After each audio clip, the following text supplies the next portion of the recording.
예수 그리스도의 나심은 이러하니라. 그의 어머니 마리아가 요셉과 약혼하고 동거하기 전에 성령으로 잉태된 것이 나타났더니 그의 남편 요셉은 의로운 사람이라. 그를 드러내지 아니하고 가만히 끊고자 하여 이 일을 생각할 때에 주의 사자가 현명하여 이르되 다윗의 자손 요셉아, 내 아내 마리아 데려오기를 무서워하지 말라. 그에게 잉태된 자는 성령으로 된 것이라. 아들을 낳으리니 이름을 예수라 하라. 이는 그가 자기 백성을 그들의 죄에서 구원할 자이심이라 하니라.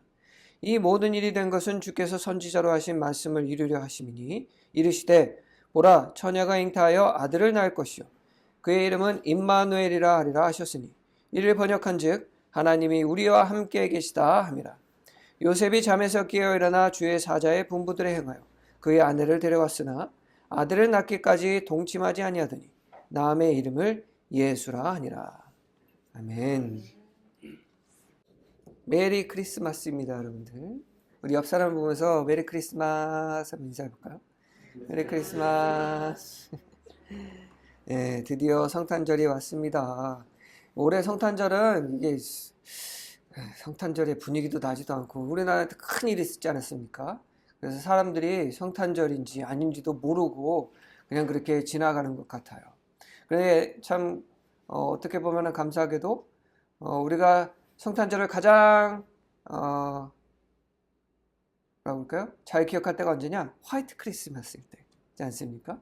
하나님께서 뭐 저기 남부지방은 아니긴 하지만 그래도 우리 이렇게 눈을 내려주셔서 화이트 크리스마스를 우리에게 주셨네요. 성탄절이 되면 우리의 마음은 굉장히 따뜻해지고 사랑을 느끼고 그리고 또 궁밀한 마음이 가득해집니다.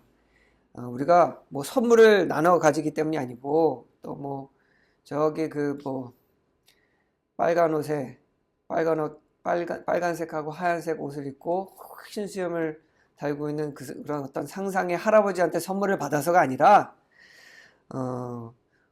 이 날에 온 세상을 구원하신 우리의 구주 되시는 예수님께서 이 땅에 오셨기 때문에 우리는 마음에 그런 따뜻함과 기쁨과 그리고 또 긍휼과 사랑을 느끼는 기간이 바로 성탄절입니다. 그래서 오늘은 예수님께서 오늘 본문에 말씀하신 것처럼 예수 그리스도께서 나신 그 방법, 오신 어떻게 오셨는지 그 말씀 우리 함께 나누면서 이 말씀을 통해서 우리가 우리 아이들에게 또 우리 형제와 또 우리 이웃에게 또 우리 친구들에게 선물을 주는 게 아니라 어떤 물질적인 선물, 뭐 갖고 싶었던 장난감이라든가 무슨 게임이라든가 아니면 뭐 시계라든가 이게 아니라 오늘 이 본문을 통해서 우리가 깨닫게 되는 아주 중요한 이 지혜를 그들에게 나누고 또 전할 수 있는 그 성탄절의 참된 의미를 함께 되새겨보자 합니다. 사실 우리 아이들에게 선물 주는 것보다 이게 더 큰 세상 무엇과도 바꿀 수 없는 그런 무슨 물질적인 선물을 주는 것보다 더 소중한 선물이 된다는 겁니다. 아이들이 갖고 싶어 했던 어떤 장난감보다도 우리 아이들에게 오늘 깨닫게 되는 이 성탄절의 큰 의미, 예수님께서 어떻게 이 땅에 오셨는지를 우리가 함께 묵상하면서 깨닫게 되는 이 진리가 우리 아이들에게 더 소중한 성탄절 선물이 될 것입니다. 오늘 본문을 통해서 우리가 깨닫게 되는 것처럼 예수님께서 우리 이 땅에 오신 방식은 아주 특별합니다. 뭔가요? 바로 처녀의 몸을 통해서 이 땅에 오셨습니다. 저는 이 동정녀 마리아의 그 임신함을 생각하면 정말 어떻게 형용할 수 없는 하나님을 향한 감사를 느낍니다. 그리고 하나님의 사랑이 얼마나 큰지 또 우리를 사랑하시기 위해서 또 우리를 구원하시기 위해서 어디까지 하나님께서는 하셨으며 또 하시고자 하는지를 깨닫게 돼요. 우리 코미디 같은 데 보면은 이제 커플들 있으면 여자가 이렇게 물어보죠. 자기야 나 얼만큼 사랑해? 많이 사랑하지. 자기야 그럼 날 위해서 어디까지 해줄 수 있어? 그럼 남자가 굉장히 곤란해 하잖아요. 어디까지 해야 되지? 이제 여자가 그러죠. 자기는 생명을 바쳐서 나를 사랑해 줄 수 있어? 남자가 사뭇 대답은 못 하잖아요. 그죠? 근데 오늘 본문을 통해서 저는 이 사람이 누군가를 사랑하기 위해서 생명을 바치는 것보다 더 큰 일을 하시는 하나님의 놀라운 사랑을 발견하게 되는데, 왜인지를 지금부터 설명하고자 합니다. 여러분들 그 동정녀 마리아의 그 임신에 대해서 마음으로는 믿지만 머리로 받아들이지 못하는 사람들이요, 생각보다 굉장히 많습니다. 특히나 교회를 다니는 그리스도인들도요, 그 구약에 나오는 어떤 기적들 있잖아요. 예를 들면 뭐 이집트 백성들에게 내렸던 10가지 재앙이라든가, 뭐 출애굽할 때 바다가 갈라졌던 놀라운 일, 또는 뭐 여리고성이 무너지는 그런 일들, 그리고 이스라엘 백성들을 승리하게 하셨던 여러 가지 이적들과 기적들, 이런 것들은 믿을 수 있는데, 예수님께서 처녀의 몸에서 태어나셨다라는 것은 믿지 못하는 사람들이 생각보다 많습니다. 여러분도 어떠세요? 믿는다고는 하지만 역사적으로 이게 사실이냐? 그러면 사실일까 하는 생각들이 의외로 많아요. 왜냐? 이게 굉장히 비자연적이기 때문에 그래요. 사람이 임신하게 될 때는 반드시 남성과 여성이 필요합니다. 생물학적이 아니더라도 우리가 시험관 아기 요새 다 하죠. 시험관 아기를 한다 할지라도 난자만을 가지고 아이를 낳을 수는 없습니다. 태아를 만들 수는 없어요. 반드시 정자가 필요하죠. 단 하나의 성으로만 뭐 아이를 얻는다? 유일한 방법은 클론하는 것밖에 없어요. 근데 클론은 자기 자신을 복제하는 거지 새로운 독자적인 사람이라고 보기는 굉장히 힘듭니다. 똑같으니까. 그죠? 근데 예수님은 남성이 없이 처녀인 여성의 몸에서 태어나셨단 말이에요. 아무리 생각해도 자연적으로 있을 수 없는 일입니다. 우리 인간이 우리 몸에 대해서 더 많이 알아가면 알수록 더욱더 있을 수 없는 일이에요. 아무리 우리가 되짚어보고 유전학적으로 이거를 구현하려고 해도 안 됩니다. 뭐 흔히 말하는 동물들의 자웅동체, 이것도 한 성이 있는 건 아니죠. 두 성이 같이 존재하기 때문에 자가적으로 수정을 해서 이제 번식을 하는 방법이기 때문에 반드시 자연적으로 남과 여가 있어야 되는데, 오늘 본문에는 마치 무에서 유가 창출이 되는 것처럼 처녀의 몸에서 아이가 임신이 됐단 말이죠. 자, 여러분들 구약에 나오는 하나님이 하시는 모든 이적과 기적들을 한번 가만히 생각해 보십시오. 하나님께서 행하신 모든 우리 기적이라고 생각하는 모든 이적들 말이죠. 논리적으로 봤을 때 충분히 일어날 수 있는 일들입니다. 근데 그거 아세요? 구약에 나오는 모든 기적들을 과학적으로 설명할 수 있는 여지가 있다는 사실? 예를 들면 10가지 재앙들. 특별한 그 조건만 갖춰지면 이 모든 거 다 일어날 수 있습니다. 그래서 이집트에서 일어났던 10가지 재앙을 과학적으로 해석하는 그 다큐멘터리는 수도 없이 많아요. 이것이 실제로 일어날 수밖에 없는 그 이유를 설명하는, 논리적으로. 그 심지어 바다가 홍해가 갈라지는 일들도 논리적으로, 과학적으로 해석이 가능합니다. 이 멀쩡한 바다가 갈라지는 것도 실제로 실험도 했고 일어날 수 있는, 논리적으로 설명이 가능해요. 그리고 여리고성이 무너지는 일은 과학적으로, 물리적으로 굉장히 타당한 일이기도 합니다. 그런데 우리가 인간이 만든 다리들 있잖아요. 다리들도 차들이 지나가는 그 진동과 부는 바람으로 인한 진동이 특정 주파수에 다다르면 다리가 실제로 박살이 납니다. 그래서 그런 사고가 있었던 적도 있어요. 아주 그 조건들이 정확하게 맞춰져서 실제로 다리가 유실된 적도 있습니다.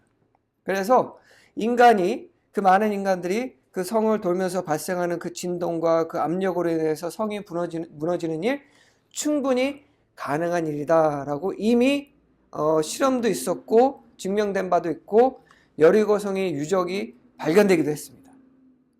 그리고 소돔과 고모라에 내린 그 불덩이들 있죠?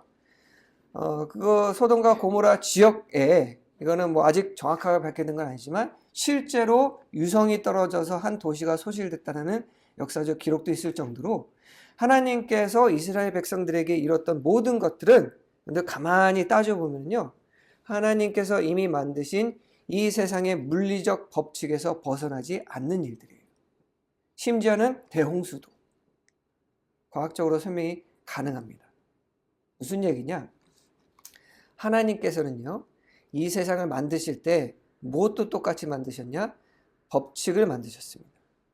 우리는 흔히 물리법칙이라고 하죠. 근데 이 물리법칙이요, 참 재밌는 게, 물론 그 퀀텀 피직스라고 그래요. 양자역학이라고 해서 미시적 세상으로 가면 조금 틀려지기는 하지만 거기도 당연히 법칙은 존재를 합니다. 양자법칙이라고 하죠.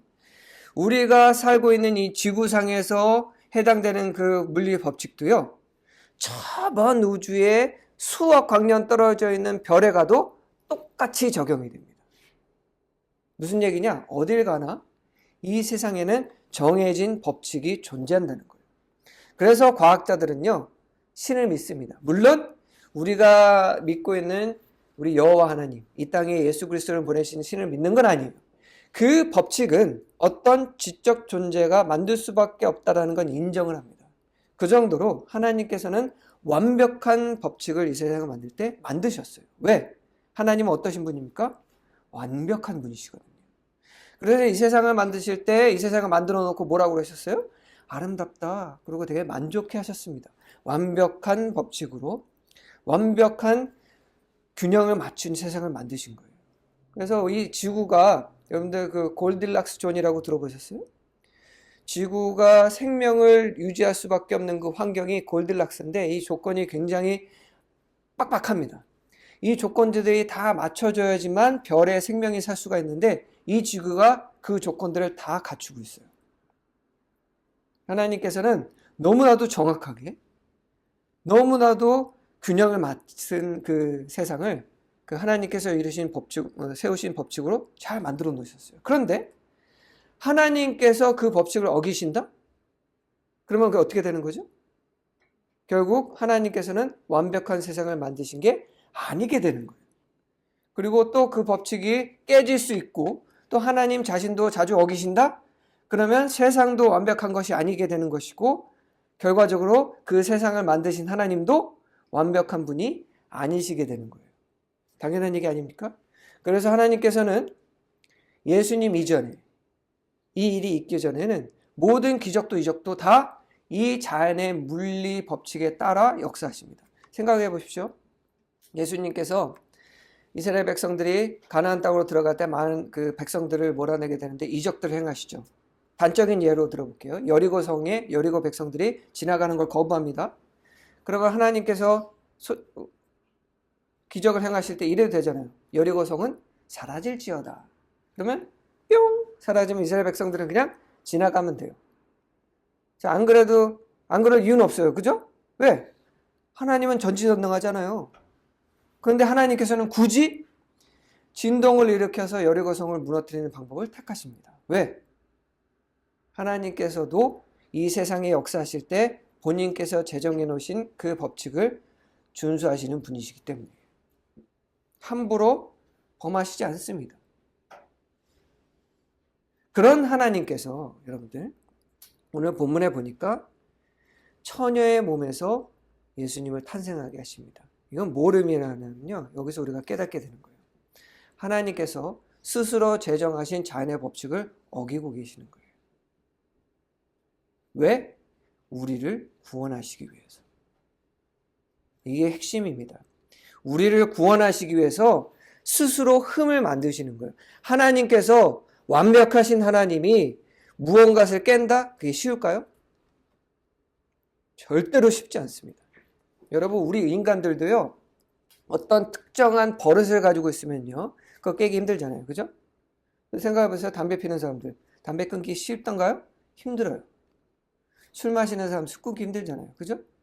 지금까지 살아온 그 생활 파트너에서 무언가를 갑자기 깬다? 우리 인간도 힘들어요. 그런데 완전하신 하나님께서 스스로가 만드신 법칙을 깰 때에 결국에는 본인도 완벽하지 않게 되는 건데 그것을 한다? 있을 수 없는 일이고 이건 하나님께서는 아주 힘든 일입니다. 그런데 그걸 하셨어요. 누구를 위해서? 우리를 위해서. 상상이 가십니까? 우리를 그만큼 사랑하지 않는다고 한다면 이거 절대로 안 하세요. 여러분 생각해 보세요.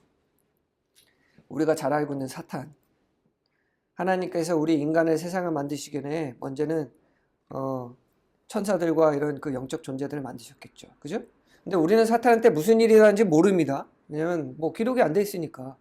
알기로는 하나님을 배반했다는데 뭐 경우에 대해서는 전혀 몰라요. 어떻게? 왜? 하지만 보십시오.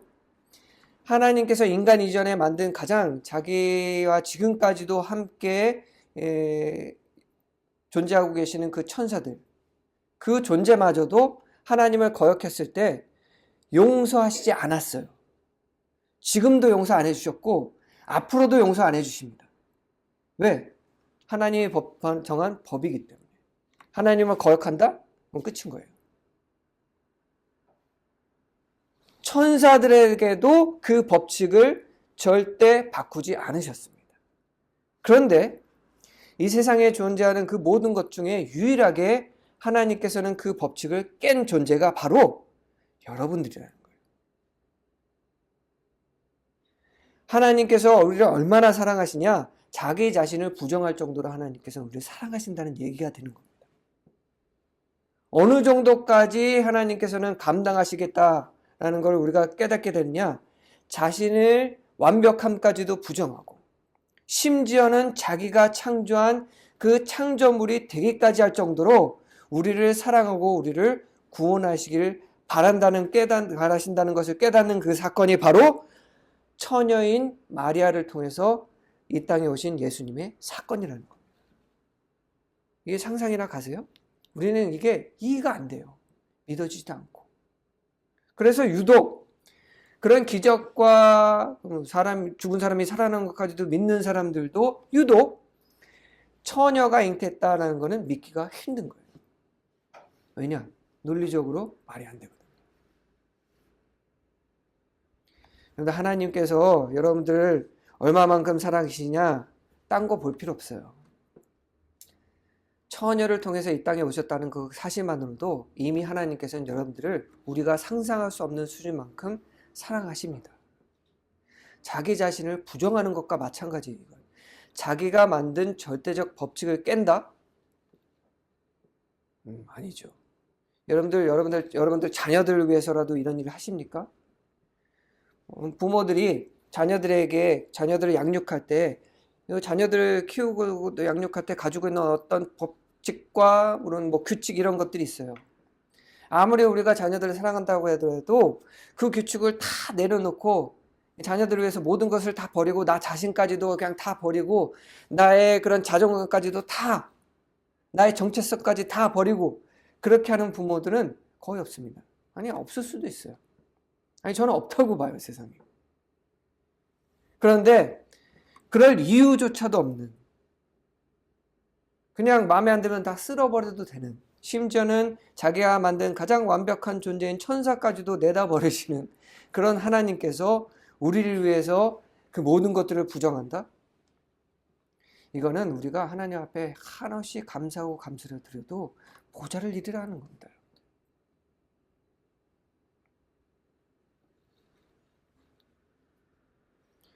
그러면 우리는 이걸 깨닫게 되죠. 자기야, 나를 얼마만큼 사랑해? 그럼 하나님께서는 이렇게 하시겠죠. 내 모든 것을 다 버려서라도 난 너를 사랑해. 라고 얘기를 하시겠죠. 실제로 그렇게 하셨고.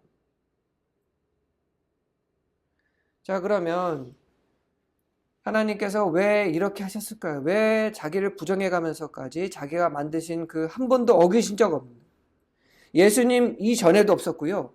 이후에도 하나님께서 제정하신 이 물리적 법칙, 자연 법칙을 어긴 적이 없습니다. 딱 예수님 때까지만이에요. 여러분들 처녀가 잉태한 거 그 이후로 본 적 있어요? 없어요. 여러 사람이 그런 적 있지만 결국은 다 가짜로 발견됐습니다. 3일 뒤에 사람이 살아남은 적 본 적 있어요? 역사적으로 그런 사람이 있던가요? 예수님께서 전 세계적으로 특별한 이유가 뭐예요? 처녀 잉태 3일 만에 부활입니다. 그 이전에도 없었고 그 이후에도 없습니다. 지금까지. 딱 한 번 하나님께서 그때 법을 어기신 거예요. 왜 그러셔야만 했을까요? 오늘 본문에 보니까 천사가 아마 가브리엘이었던 것 같아요. 여러분들 그거 아세요? 가브리엘이 대천사인 거? 하나님께서는 예수님을 보내실 때도 아무 천사를 안 보내신 거예요. 가브리엘이 4천사 중에서 가장 그 높은 천사 중에 한 명인데 대천사를 마리아한테 보내시고 또 요셉에게 보냈겠죠? 뭐 사설이긴 한데 천사가 어떻게 생긴지 아세요? 그 유튜브에 한번 쳐놔보세요. 천사의 진짜 모습 치면 나오거든요.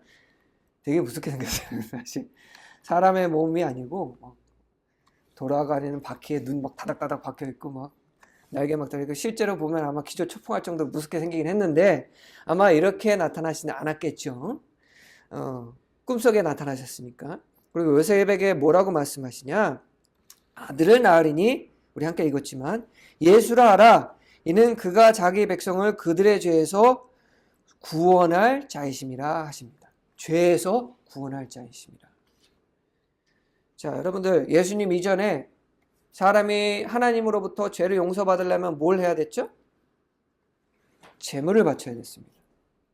아무리 사소한 죄라도 용서를 받기 위해서는 어떻게 해야 돼요? 제물을 바쳐야 돼요. 그때는 그냥 하나님 앞에 기도할 수가 없었습니다. 이거 우리가 확실히 해야 돼요. 예전에는 하나님과 1대1로 대화를 하거나 기도할 수 없었습니다. 유일한 방법은 제사예요. 그래서 제물을 바쳐서 그 태운 연기가 위로 올라가면 하나님께서 받아주신 거고 올라가지 않으면 안 받아주신 겁니다.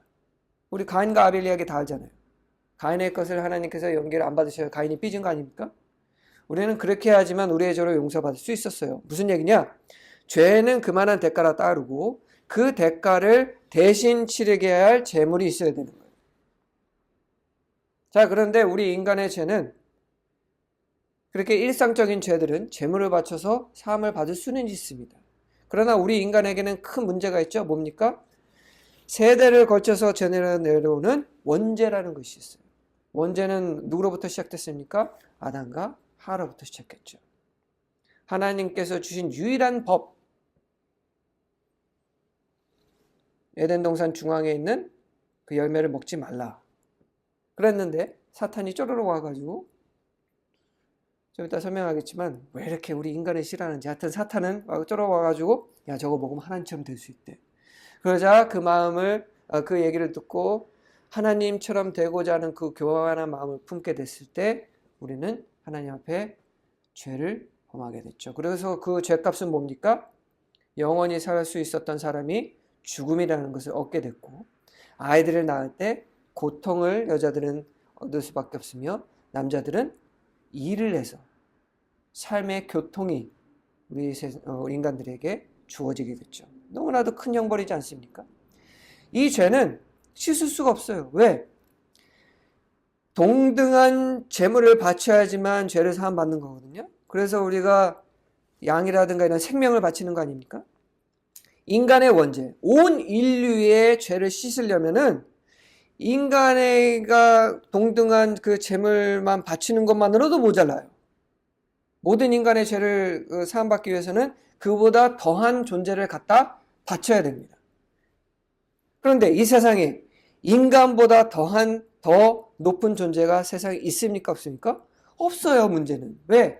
하나님께서 인간을 만드실 때 세상 모든 창조물 중에서 가장 완벽하고 아름답게 만드셨기 때문에. 그러면 우리의 원죄를 씻을 수 있는 재물이 세상에 존재합니까? 안 존재해요. 그럼 이 문제를 어떻게 해결해야 돼요? 결국은 신적인 존재가 이 세상에 와서 재물이 돼야 되는데 더 큰 문제는 신적인 존재는 죽을 수가 없습니다. 왜? 죽음은 누구에게 주어진 형벌이에요? 우리 인간에게 주어진 형벌입니다. 그리고 우리 인간 때문에 동물들도 죽게 되는 거죠. 하여튼 그러면 신적인 존재에게 세상에 재물이 되려고 내려온다 한들 제물로서 바쳐질 수 있느냐? 없는 거예요. 그러면 결과적으로는 뭐가 돼야 되는 거예요? 신이며 인간인 존재가 이 땅에 와서 제물이 돼야 됩니다. 그런데 또 문제가 있어요. 뭐냐? 인간으로서 신이 태어나게 되면 인간의 몸에서 남자 여자의 그런 그 관계를 통해서 태어나면 모든 인간이 그렇듯이 무엇을 또 물려받게 됩니까? 원죄를 물려받게 돼요. 복잡하잖아요. 그러니까 하나님께서 제정하신 이 자연 법칙, 물리적 법칙으로는 이거를 절대로 해결할 수가 없는 거예요. 그래서 하나님은 결단하십니다. 어떻게 하시기로? 그거를 깨트리기로. 그래서 정상적인 방법으로 이 땅에 사람으로 태어난 것이 아니라 대를 끊는, 즉 남자는 배제한 처녀의 몸으로만 이 세상에 오시게 됩니다. 마태복음 위에 보면 족보가 쭉 나오잖아요. 쭉 누구의 자녀, 누구를 통해서 얻은 이렇게 하다가 예수님 때가 딱 되면 요셉을 언급하지 않습니다. 마리아를 통해서 오셨다라고 얘기를 하세요. 그리고 성경 어디에도 요셉이 예수님의 아버지다라고 언급하지 않아요. 그러나 마리아는 예수의 어머니라고 언급을 합니다. 무슨 얘기냐? 요셉은 예수님이 태어나는데 아무런 기여를 하지 않았다는 얘기예요. 생물학적 아버지가 아니라는 뜻입니다. 그렇게 됨으로써 모든 인간들이 갖고 태어나는 원죄를 가지고 있지 않는 죄가 없는 인간으로 세상에 태어나신 거죠. 법칙을 완전히 깨뜨리셨죠. 그리고 동시에 뭐가 됩니까? 또 완벽한 신이 되는 겁니다. 그럼 이제 준비가 됐잖아요. 완벽한 사람이고 완벽한 신. 이 신 예수님께서 뭐만 하면 됩니까? 제물이 되면 되는 거예요. 어떻게? 우리를 위해서 죽으면 되는 겁니다. 예수님께서 이 땅에 오신 것은 야, 나는 완벽한 인간이고 완벽한 신이야를 자랑하기 위해서가 아님이십니다.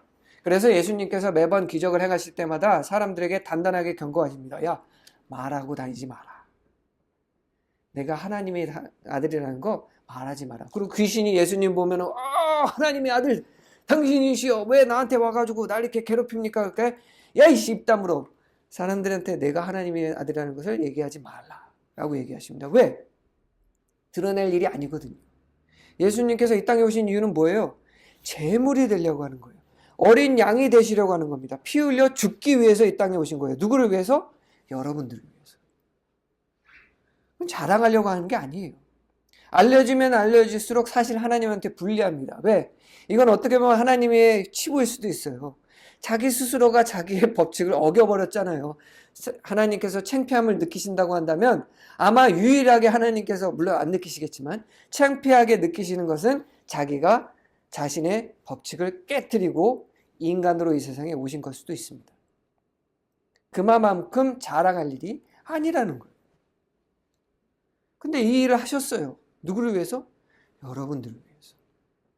완벽한 제물이 되려고 하니 이 방법밖에 없거든요. 그렇기 때문에 그 이전에도 이런 일을 하신 적이 없고 그 이후에도 이런 일을 하신 적이 없는 겁니다. 한 번으로 족하니까. 모든 것들의 어린 양이 되신 예수 그리스도. 우리를 구원하시기 위해서. 그래서 이 사건은, 성탄절은 그래서 우리에게 기쁜 날이 될 수밖에 없습니다. 아, 이 정도로 우리를 사랑하시는구나. 이렇게까지 하신다고? 야, 하나님의 사랑은 정말 놀랍구나. 이 세상의 법칙을 비틀어버릴 정도로, 스스로를 부정할 정도로, 그리고 스스로를 죽이고자 결단할 정도로, 그렇게 정말 대단하구나.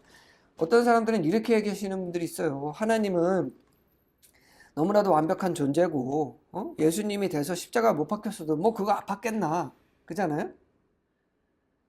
하나님께서는 성부, 성자, 성령 삼위일체입니다. 누가 죽거나 소실되는 일은 없어요. 그죠? 실제로 예수님께서 영원히 죽으신 거 아니십니다. 3일 만에 부활하셨죠. 그러니까 사람들은 이렇게 착각하는 경우가 있어요. 아, 하나님 뭐 그거 뭐 껌이잖아요. 뭐 그게 뭐 대단한 일입니까? 그냥 아니에요. 여러분들 생각을 해보십시오. 우리들과 똑같이 30년 이 세상에서 30년이 넘게 이 세상에 사셨습니다. 근데 제가 한 가지만 물어볼게요. 우리가 지금 어른이잖아요. 우리 우주원유도 한테도 뭐 해당될 수도 있을 것 같아요. 어른인데 여러분들 갓난 아기 때로 돌아갈 수 있습니까? 우리 우주원유 갓난 아기 때로 돌아갈 수 있어요? 엄마가 먹여주는지 먹고 막 걷지도 못하고 이렇게 뒹굴면서 이렇게 살 수 있어요? 얼마나 불편하겠어요. 왜? 우리는 지금 다 어른이 됐고 우리의 몸을 스스로 가누릴 수 있고 우리는 사고를 할 수 있고 스스로 많은 것들을 하기 때문에 어린 아기 때로 돌아가라고 해도 절대로 돌아가고 싶지가 않습니다. 심지어 만약에 돌아가게 된다고 한다면 굉장히 불편하고 싫고 다시 돌아가고 싶겠죠. 잠깐이라도 우리는 못 견딜 거예요. 그죠? 자, 그런데 이거는 하나님께서 인간이 된다는 것은 그런 수준이 아니에요, 이건. 그렇게 인간이 잠깐 되신 것도 아닙니다. 여러분 생각을 해보시죠. 30년이 넘도록 우리와 함께 하시고 똑같이 식사하시고 똑같이 자고 똑같이 피곤해 하시고 똑같이 다치고 똑같이 울고 똑같이 아픔을 느끼고 그리고 모든 사람과 같이 똑같이 죽으셨다는 거예요. 이거는요, 우리 인간이 느끼는 감정과 고통보다 상상할 수 없을 만큼 하나님께서는 더 지독하고 가혹한 일입니다. 너무나도 가혹한 일이에요. 여러분들 가만히 생각해 보십시오. 그럴 필요가 없는데 그 일을 당했단 말이에요. 하나님이 그럴 이유가 있을까요? 없어요. 이게 얼마나 고통스러운 일일지는 우리가 반드시 알아야 됩니다. 그래서 예수님께서 십자가 못 박히시기 전날 피눈물 흘리시면서 하나님 앞에 기도하고 할 수만 있거든 이 잔을 나에게서 옮겨주십시오라고 얘기한 것은 그냥 하는 말이 아니에요. 안 해도 되는데 해야 될 때 우리는 더 큰 고통을 느낍니다. 예수님은 정말로 그게 두렵고 떨리셨던 거예요. 신인 존재였기 때문에 더욱더. 그런데 그것을 감당하신 게 누구를 위해라는 거예요? 바로 여러분들을 위해서라는 겁니다. 제가 우리 우주원유를 너무나도 사랑하지만 제가 만약에 우주원유를 살리기 위해서 40년이 넘는 세월을 갓난아기로 살아야 된다라고 한다면 저는 아마 못할 것 같습니다. 그렇게 한다고 해가지고 제대로 구원 도울 수 있다는 그런 보장도 없고 그렇잖아요. 근데 그 일을 해내신 분이 바로 예수님이라는 겁니다. 얼마나 우리를 사랑하는지 상상이나 가세요? 이게 아무리 논리적으로 계산해 보려고 해도 하나님이 입장이 되지 않는 이상 그 사랑은 얼마나 큰지 우리는 절대로 깨달을 수가 없습니다. 그렇기 때문에 이 사건은 처녀 마리아로부터 이 세상에 오신 예수님의 이 사건은 우리에게는 너무나도 놀라운, 너무나도 기쁜 그 하나님의 그 놀라운 사랑을 깨달을 수밖에 없는 사건이라는 겁니다. 그리고 오늘 본문을 통해서 우리가 깨달아야 할 그 지혜 중에 가장 중요한 것이 하나가 있는데 바로 한 단어죠. 바로 임마누엘입니다. 임마누엘이 무슨 뜻이라고 그러죠? 오늘 본문에 보니까 하나님이 우리와 함께 계시다. 우리는요, 우리 그리스도인이고 또 뭐 모태신앙인 친구들은 더 그런 것 같은데 이 말씀에 대해서 크게 감동을 못 받아요. 근데 여러분들 이 말씀은요 너무나도 놀라운 말씀입니다. 하나님께서 함께 계시다. 예수님 이전에는요 하나님은 어떤 분이셨는지 여러분들이 만약에 경험을 했다고 한다면요 이 말씀이 더욱더 여러분들한테 놀랍고 감사하고 정말 형용할 수 없는 기쁨으로 다가올 겁니다. 왜냐? 여러분들 구약에서 사람들이 겪는 하나님의 모습을 한번 상상을 해보세요. 자, 보십시오. 출애굽을 할 때 이집트 사람들에게 10가지 재앙을 내리신 하나님. 출애굽을 할 때 따라오는 이집트 병사들을 물속에다 다 쳐박아 버리신 하나님. 네? 하나님 앞에 모세가 40일 동안 시내산에 올라갔다가 사람들이 그 소상을 만들었잖아요. 그죠? 근데 여러분들 우리는 되게 큰 죄를 범한 것 같잖아요. 근데 사실 굉장히 당연한 일이에요. 40일 동안 사람이 안 내려오는데 그거 죽었는지 사람들 어떻게 알아? 그죠? 그리고 황금소를 만들었다고 하잖아요. 그때 당시는요. 하나님을 표현할 수 있는 어떤 형상의 이미지가 사실 황소밖에 없어요. 왜? 그들이 생각하는 신령한 모습은 황소거든요. 그래서 그들의 논리적인 사고 구조로는 황금 황소를 만들 수밖에 없어요. 그래서 너무 뭐라 그러면 안 돼요. 그런데 하나님께서 그 모습을 보고 어떻게 하셨죠? 우리 속된 말로 이게 도르셔가지고 어떻게 했어요? 40일이면 가는 길을 40년 동안 헤매게 만드셨어요. 그리고 하나님께서 임하시는 성막 있죠, 성전. 아무나 못 들어갑니다. 누구만 들어갈 수 있어요? 대제사장만 들어가요. 근데 대제사장도 들어갈 때 뭐 찹니까? 발목에다 방울하고 줄을 메고 들어가요. 왜? 거기서 실수 하나라도 하잖아요? 그 자리에서 즉사합니다. 그래서 밖에 있는 사람들이 대제사장이 들어갔을 때 딸랑딸랑딸랑딸랑 소리가 멈춰요. 근데 그게 길어지잖아요? 줄을 당깁니다. 그래서 아무 반응이 없으면 시체인 거야. 그렇게 끄집어내야 될 정도로 하나님께서는 인간에게 자기 모습을 보이는 것도 허락하시지 않는 분이 바로 구약 성경에 나오는 하나님입니다. 그리고 또 얼마나 잔인한지 아세요? 이스라엘 백성들이 가나안 땅에 들어갈 때 그 가나안의 족속들을 어떻게 하라고 하셨죠? 다 죽여 없애버리라고 했습니다. 어린 아이, 노약자, 동물이고 할 것 없이 다 싹. 사울이 어느 날인지 내가 갑자기 생각이 나요. 하여튼 하나님께서 형벌을 내리라고 했을 때 그 동물들과 이런 것들을 가져왔거든요. 그래서 하나님이 어떻게 하셨죠? 사울을 벌하시잖아요. 어떻게 하라고 했어요? 싹 다 죽이라고 했어요.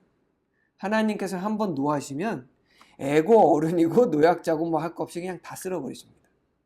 그 정도로 구약에서 나오시는, 구약에서만 바라보는 하나님은요, 우리가 범접할 수 없는, 너무나도 무섭고 단호하시고 인간들과 관계를 맺을 수 없는 그런 분이세요. 왜?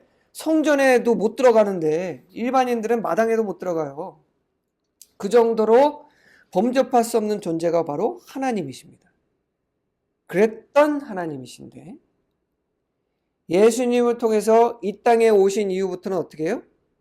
완전히 다르십니다. 우리 지금 마음대로 기도하죠? 누구의 이름으로? 예수 그리스도의 이름으로. 그러면 그 기도를 하나님께서 들어주시죠? 그 이전에는 가능했을 것 같아요? 절대로. 아예 듣지도 않으십니다. 재물 가져와, 그럼 들어줄게. 예수님께서 임마누엘, 이 하나님께서 계시다라는 그 예수님의 그 존재 이후로는 하나님은 너무나도 우리와 가까운 존재가 되셨어요. 그냥 막 농담을 해도 받아주시는, 마치 그런 손주를 바라보고 있는 할아버지처럼 무슨 짓을 해도 하시는 하나님. 생각을 해보시죠. 요새 사람들 하나님 얼마나 욕해요. 예수님 얼마나 모욕하고 모독합니까? 근데 하나님이 손 하나라도 까딱하세요? 안 하세요. 왜? 모든 사람을 구원하기로 작정하셨거든요. 누구를 통해서? 예수 그리스도를 통해서. 원래 그러셨던 분이 아닙니다. 하나님에 대해서 잘못 얘기하면 그냥 바로 갖다 죽이시는 분이 바로 하나님이셨어요. 그런데 하나님께서는 임마누엘, 이 땅에 우리에 함께 하시는 그 이후부터, 물론 우리가 시대적으로 이렇게 갈라놓으니까 그렇게 보일 뿐이지 본래 하나님은 그러신 분은 아닙니다. 그래서 구약성경에서만 기록된 그 하나님만 보면 그렇게 보인다는 거예요. 그런데 예수님을 통해서 우리와 함께 계신 하나님은 우리가 농담을 던져도, 그냥 한탄을 해도, 원망을 해도 옆에서 들어주시는 분이 바로 하나님이 되신 거예요. 우리가 그걸 누구를 통해서 깨닫게 된 겁니까? 바로 예수 그리스도를 통해서 깨닫게 된 거예요. 예수님이 아니었다고 한다면 우리는 여전히 너무나도 먼 하나님, 우리하고는 관계가 없는 너무 두려운 존재로서 하나님을 알고 계셨겠죠. 오해하고 있었겠죠. 그러나 예수님을 통해서 우리는 무엇이든지 다 받아주는 하나님, 나와 함께 옆에서 걸어주신, 앞도 아니고 뒤도 아니에요. 옆에서 함께 해주시는 하나님, 나와 똑같이 배고픔을 느끼셨고, 나같이 고난을 당하셨고, 나같이 똑같이 나도 언제게 죽겠지만 죽음을 경험하신, 나의 모든 것을 알고 계심에 이해하시고 또 나를 보듬어 주실 하나님이라는 것을 우리는 누구를 통해서 알게 됐냐? 바로 예수 그리스도를 통해서 알게 됐다는 겁니다. 그렇기 때문에 성탄절은 우리에게 중요한 것이고, 그래서 천사 가브리엘은 요셉에게 임마누엘이라 라고 말씀을 하신 겁니다.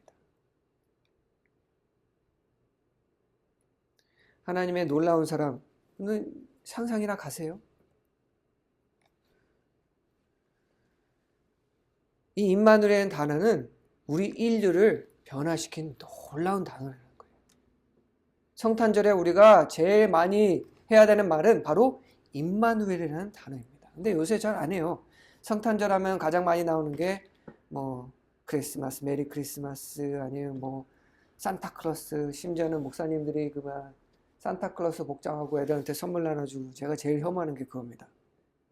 저한테 뭐라고 그러지 마세요. 그건 사실이니까. 교회에서 왜 목사님들이 그 산타클로스 복장하고 선물을 나눠줍니까? 무슨 짓이야 그게. 교회에서 우리가 해야 할 일은 아이들에게 이 처녀를 통해서 오신 예수님의 그 뜻을 가르치고, 또 아이들에게 임마누엘이라는 그 단어를 가르쳐야 되는 것이 바로 성탄절입니다. 선물 나눠 좋죠. 왜?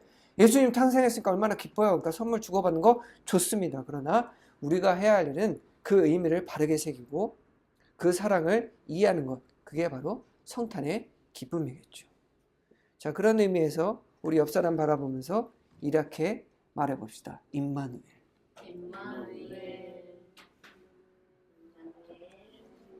임마누엘. 하나님께서 우리와 함께 계십니다. 메리 크리스마스, 그리고 임마누엘. 기도하겠습니다.